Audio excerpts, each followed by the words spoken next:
Halo, dalam video kali ini saya akan tunjukkan kepada anda bagaimana cara untuk letakkan ikon Save Club di home screen ataupun di screen smartphone anda ya.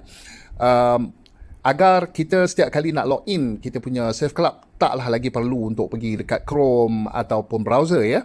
So yang pertama sekali saya tunjukkan contoh menggunakan Chrome ya di phone Android. Anda klik Chrome, browser Chrome ya.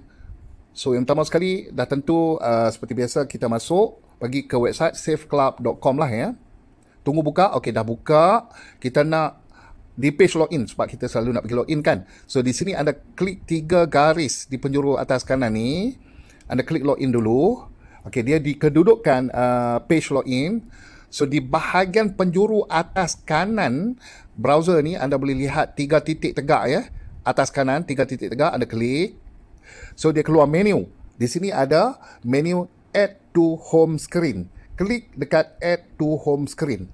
So sekarang anda boleh lihat ada feature baru install. Kita boleh install icon Save Club agar berada di skrin telefon kita. Kita pilih install. Okey, klik install. Okey, installing login. Okey, dah selesai. Jom kita cari icon Save Club di phone screen kita. Mungkin phone kita terlampau banyak ikon app ya. Kita cari ya. Cari sampai jumpa. Kat mana duduk ni?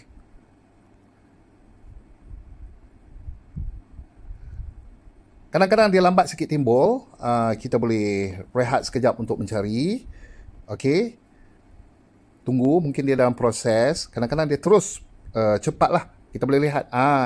Ya, tadi saya pusing ke kanan tak jumpa. Dia lambat sikit ambil masa. So sekarang dah ada ikon Save Club. Tajuk dia login ya.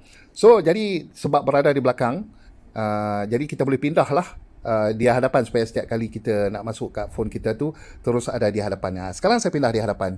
Jadi taklah lagi setiap kali nak login saya perlu pergi ke browser.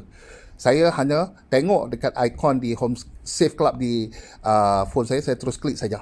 Jadi boleh terus login. Ya, itu dia cara dia ya. Okey. Nah, ni dia.